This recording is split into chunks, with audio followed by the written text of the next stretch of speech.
नमस्कार। आज हम बात करते हैं एल्कलाइन वाटर, जो बहुत बड़ा हॉट इश्यू है आजकल। बहुत से लोगों को कहा जाता है कि एल्कलाइन वाटर पीजिए, एल्कलाइन वाटर से ये होता है, एल्कलाइन वाटर बीमारियों से बचाता है। What is the alkaline water? है क्या ये एल्कलाइन पानी? ये जो पीएच वैल्यू है पानी की, उसको एसिडिक और एल्कलाइन के पॉइंट ऑफ व्यू से देखते हैं। तो हमको एल्कलाइन वाटर के लिए किसी भी प्रकार की मशीन की या किसी इंस्ट्रूमेंट की या कोई आरओ वगैरह लगवाने की कोई जरूरत नहीं है। उसके लिए एक आसान सा उपाय मैं बताता हूँ। यदि आपको ध्यान हो, हमारे जो बुजुर्ग थे, जब पहले हम पानी पीते थे तो उस समय कुओं का पानी मिलता था। वाटर सप्लाई का ये सिस्टम नहीं था उस समय, टंकियां वगैरह नहीं। तो कुएं के अंदर जामुन की लकड़ी, जी हाँ, मैं बात कर रहा हूँ, जामुन की लकड़ी रखी जाती थी, गोल धारे में बना के अंदर डाली जाती थी कुएं के अंदर। क्योंकि जामुन की लकड़ी क्या करती है, पानी को एल्कलाइन करने के साथ साथ वो किसी भी प्रकार की बैक्टीरिया की ग्रोथ नहीं होने देती। एंटी बैक्टीरियल क्वालिटी है उसके अंदर। तो आज भी आपके घर में यदि टंकी है, बड़े बड़ी टंकियां घरों पे हम बना लेते हैं, चाहे वो प्लास्टिक की है। हालांकि प्लास्टिक की टंकी नहीं बनानी चाहिए, लेकिन उसके बावजूद भी यदि आप प्लास्टिक की टंकी है या सीमेंट की टंकी है, या घर में जहां भी पानी स्टोर करते हैं आप किसी भी रूप में, उसमें थोड़ा सा जामुन की लकड़ी का टुकड़ा डालिए। वो क्या करेगा? पानी को एल्कलाइन बनाएगा, दूसरा बैक्टीरियल ग्रोथ को रोकेगा। तो ये बहुत ज्यादा लाभकारी है।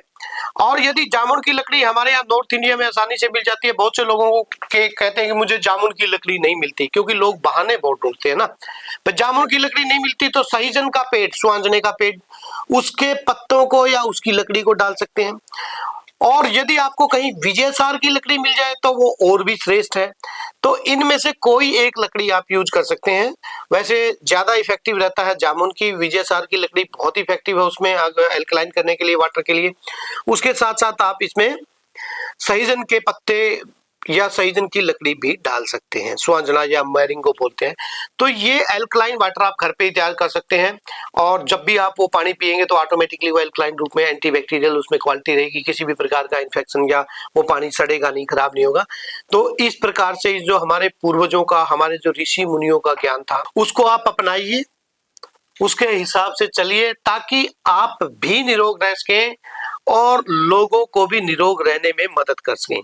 आज मार्केट में व्यापारीकरण का जमाना है और बिजनेस को बढ़ाने के लिए लोगों को तरह तरह के डर या हव्वे दिखाए जाते हैं कि ये पानी पियोगे तो आपकी मृत्यु हो जाएगी, इस पानी से ये होता है वो होता है। मैं कहता हूं, जो नेचुरल चीजें हैं, ईश्वर ने जो चीज प्रकृति में जिस रूप से दी है, उसका कोई मुकाबला नहीं, उसका कोई अल्टरनेट नहीं।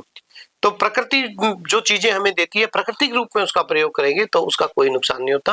बाकी अगर आपने घर पे आरओ लगवाए हैं या एल्कलाइन वाटर की कोई मशीन खरीदी है या किसी प्रकार का ऐसा सिस्टम आपने बनाया है, तो उससे मैं मना नहीं करता। आई डिडंट से कि वो ना लगाएं या ना करें, आपकी इच्छा है। अगर आप पैसा खर्च कर सकते हैं, you have to do it.